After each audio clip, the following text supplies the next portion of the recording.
ಎಲ್ರಿಗೂ ನಮಸ್ಕಾರ. Welcome to my channel. ಇವತ್ತಿನ ವಿಡಿಯೋದಲ್ಲಿ ತುಂಬ ಸಿಂಪಲ್ ಆಗಿರುವಂತಹ ಡಿಫ್ರೆಂಟ್ ಆಗಿರುವಂತಹ ಪಕೋಡ ಮಾಡ್ತಾ ಇದ್ದೀನಿ. ಆಲೂ ಪಾಲಕ್ ಪಕೋಡ. ಈ ಪಕೋಡನ ಒಂದು ಸಲ ಮಾಡಿಕೊಂಡ್ರೆ ಮತ್ತೆ ಮತ್ತೆ ಮಾಡ್ಕೊಂಡು ತಿನ್ನಬೇಕು ಅನಿಸುತ್ತೆ, ಅಷ್ಟು ರುಚಿಯಾಗಿರುತ್ತೆ. ಈ ರುಚಿಯಾದಂತಹ ಆಲೂ ಪಾಲಕ್ ಪಕೋಡನ ಯಾವ ರೀತಿ ಮಾಡೋದು ಅಂತ ನೋಡೋಣ. ಇಲ್ಲಿ ಒಂದು ಬೌಲ್ಗೆ 1 ಹಿಡಿ ಆಗುವಷ್ಟು ಪಾಲಕ್ ಸೊಪ್ಪನ್ನು 2 ಸಲ ವಾಶ್ ಮಾಡಿ ಈ ರೀತಿ ಚಿಕ್ಕದಾಗಿ ಕಟ್ ಮಾಡಿಕೊಂಡು ಸೇರಿಸಿದ್ದೀನಿ. 2 ಮೀಡಿಯಮ್ ಸೈಜ್ ಆಲೂಗೆಡ್ಡೆನೂ ಕೂಡ ವಾಶ್ ಮಾಡಿಕೊಂಡು ಅದರಲ್ಲಿರುವಂತಹ ಸಿಪ್ಪೆ ಎಲ್ಲ ತೆಗೆದು ಈ ರೀತಿ ಉದ್ದಕ್ಕೆ ಸ್ಲೈಸ್ ರೀತಿಯಾಗಿ ಕಟ್ ಮಾಡ್ಕೊಂಡು ಹಾಕಿದ್ದೀನಿ.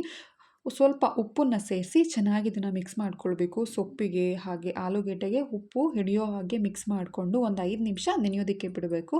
ಅದಾದ ನಂತರ 1 ಸ್ಪೂನಷ್ಟು ಅಚ್ಕಾರದ ಪುಡಿ, 1/4 ಸ್ಪೂನಷ್ಟು ಅರಿಶಿನ ಪುಡಿ, ಹಾಗೆ 1/4 ಸ್ಪೂನಷ್ಟು ಧನಿಯಾ ಪುಡಿ, 1/4 ಸ್ಪೂನಷ್ಟು ಜೀರಿಗೆ, 1/4 ಸ್ಪೂನಷ್ಟು ಶುಂಠಿನ ಪೇಸ್ಟ್ ಮಾಡಿ ಸೇರಿಸಿದ್ದೀನಿ. ಬರೀ ಶುಂಠಿ, ಬೆಳ್ಳುಳ್ಳಿ ಇಲ್ಲ ಅಥವಾ ಜಜ್ಜಿನೂ ಕೂಡ ಹಾಕ್ಕೊಳ್ಬಹುದು. ಕೊತ್ತಂಬರಿ ಸೊಪ್ಪನ್ನು ಸೇರಿಸಿದ್ದೀನಿ. ಹಿಂಗನ್ನು ಕೂಡ ಹಾಕಿದ್ದೀನಿ. ಹಿಂಗೆ ಹಾಕೋದ್ರಿಂದ ಡೈಜೆಷನ್ ಚೆನ್ನಾಗಿರುತ್ತೆ, ಹಾಗೆ ಫ್ಲೇವರ್ ಕೂಡ ತುಂಬ ಚೆನ್ನಾಗಿರುತ್ತೆ.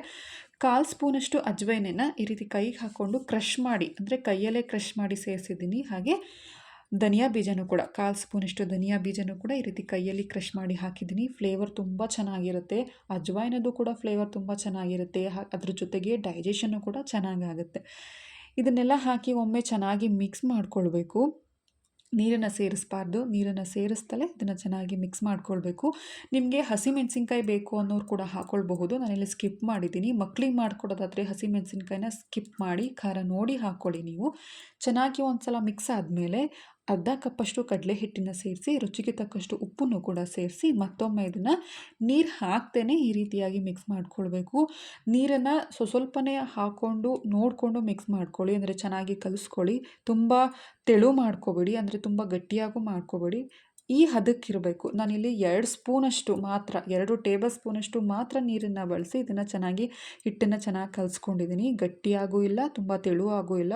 ಒಂದು ವೇಳೆ ತೆಳು ಆಗಿಬಿಟ್ರೆ ನೀವು ಸ್ವಲ್ಪ ಕಡಲೆ ಹಿಟ್ಟನ್ನು ಕೂಡ ಸೇರಿಸ್ಕೊಳ್ಬಹುದು. ಇದನ್ನೆಲ್ಲ ಚೆನ್ನಾಗಿ ಮಿಕ್ಸ್ ಮಾಡ್ಕೊಂಡಿದ್ದಾದಮೇಲೆ ಒಂದು 10 ನಿಮಿಷ ಅದನ್ನು ನೆನೆಯೋದಕ್ಕೆ ಬಿಟ್ಟು, 10 ನಿಮಿಷ ಆದಮೇಲೆ ಎಣ್ಣೆಗೆ ಹಾಕುವಾಗ ಇದಕ್ಕೆ ಸೋಡಾ ಪುಡಿನ ಸೇರಿಸಿದ್ದೀನಿ.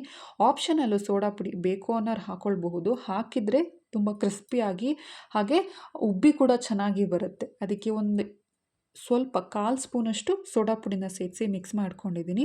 ಎಣ್ಣೆಗೂ ಕೂಡ ಬಿಸಿಗೆ ಇಟ್ಕೊಂಡಿದ್ದೆ. ಎಣ್ಣೆ ಕಾದ ನಂತರ ಕಾದಿರೋವಂತಹ ಎಣ್ಣೆಗೆ ಮೀಡಿಯಮ್ ಫ್ಲೇಮ್ನಲ್ಲಿ ಈ ಪಾಲಕ್ ಹಿಟ್ಟನ್ನು, ಅಂದರೆ ಈ ಕಲಸಿಟ್ಕೊಂಡಿರುವಂತಹ ಕಡಲೆ ಹಿಟ್ಟಿನ ಮಿಶ್ರಣನ ಇದಕ್ಕೆ ಸೇರಿಸ್ತಿದ್ದೀನಿ. ಡೀಪ್ ಫ್ರೈ ಮಾಡ್ಕೊಳ್ಬೇಕು ಮೀಡಿಯಮ್ ಫ್ಲೇಮ್ನಲ್ಲಿ. ಹಾಕಿದ ತಕ್ಷಣ, ಅಂದರೆ ಈ ಪಕೋಡಗಳನ್ನ ಹಾಕಿದ ತಕ್ಷಣ ನಾವು ತಿರುಗಿಸ್ಬಾರ್ದು, ಏಕೆಂದರೆ ಅದು ಹಸಿಯಾಗೇ ಇರುತ್ತೆ. ಒಂದು ರೀತಿ ಅದರಲ್ಲಿರುವಂತಹ ಪಾಲಕ್ ಸೊಪ್ಪಾಗಲಿ ಆಲೂಗೆಡ್ಡೆ ಆಗಲಿ ಎಲ್ಲ ಎಣ್ಣೆಗೆ ಬಿಟ್ಕೊಳ್ಳೋ ಚಾನ್ಸಸ್ ಇರುತ್ತೆ. ಅದಕ್ಕೋಸ್ಕರ ಒಂದು 2-3 ನಿಮಿಷ ಬೆಂದಾದಮೇಲೆ ಈ ರೀತಿ ಟರ್ನ್ ಮಾಡಿಕೊಂಡು ಚೆನ್ನಾಗಿ ಗೋಲ್ಡನ್ ಕಲರ್ ಬರೋವರೆಗೂ ಇದನ್ನು ಚೆನ್ನಾಗಿ ಫ್ರೈ ಮಾಡ್ಕೊಳ್ಳಿ.